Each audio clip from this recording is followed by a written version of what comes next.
الذین ینقضون عہد اللہ من بعد میثاقہ، اور وہ لوگ جو اللہ کے ساتھ عہد کو پختہ کرنے کے بعد توڑ دیتے ہیں۔ عہد سے کیا مراد ہے؟ عہد سے مراد ہے عہد الست، کہ اللہ رب العزت نے تمام انسانوں کو پیدا کرنے سے پہلے ان کی روحوں کو جمع کر کے ارشاد فرمایا تھا، الست بربکم، کیا میں تمہارا رب نہیں ہوں؟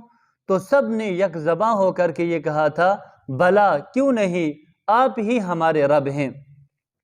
تو یہ اللہ سے عہد ہے، اور پختہ کرنے کا مطلب یہ ہے کہ اللہ تعالیٰ ہر دور اور ہر زمانے میں کتب اور انبیاء کے ذریعے سے اس عہد کی یاد دہانی کرواتے رہتے ہیں اور نافرمانی کرنے سے ڈراتے رہتے ہیں۔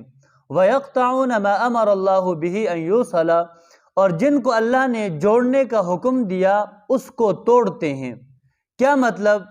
کہ اس میں تمام تعلقات شرعیہ داخل ہیں، خواہ وہ تعلقات ہوں جو بندے اور اللہ کے درمیان میں ہیں، یا وہ تعلقات ہوں جو انسان کے اپنے قریبی رشتہ داروں کے ساتھ ہوں، یا وہ تعلقات جو عام مسلمانوں کے ساتھ ہوں۔ وَيُفْسِدُونَ فِي الْأَرْضِ، اور جو زمین میں فساد مچاتے ہیں۔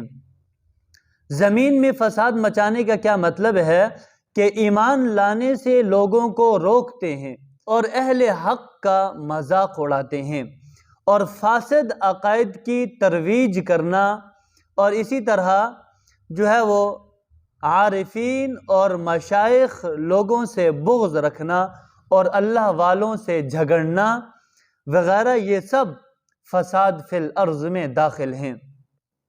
اس کا نتیجہ کیا ہے؟ اس کا نتیجہ دنیا اور آخرت میں خسارہ ہے۔ اولئک هم الخاسرون، یہی لوگ نقصان اٹھانے والے ہیں، یعنی دنیا میں بھی اور آخرت میں بھی۔ یعنی دنیا میں کیا نقصان ہے؟ کہ راحت اور دلوں کا سکون ان کا چھن جاتا ہے۔ ایسے لوگ طرح طرح کی پریشانیوں اور دلی بے سکونی میں مبتلا ہو جاتے ہیں، اور آخرت میں اس طرح کی ہر نعمت سے یہ لوگ محروم ہو جاتے ہیں۔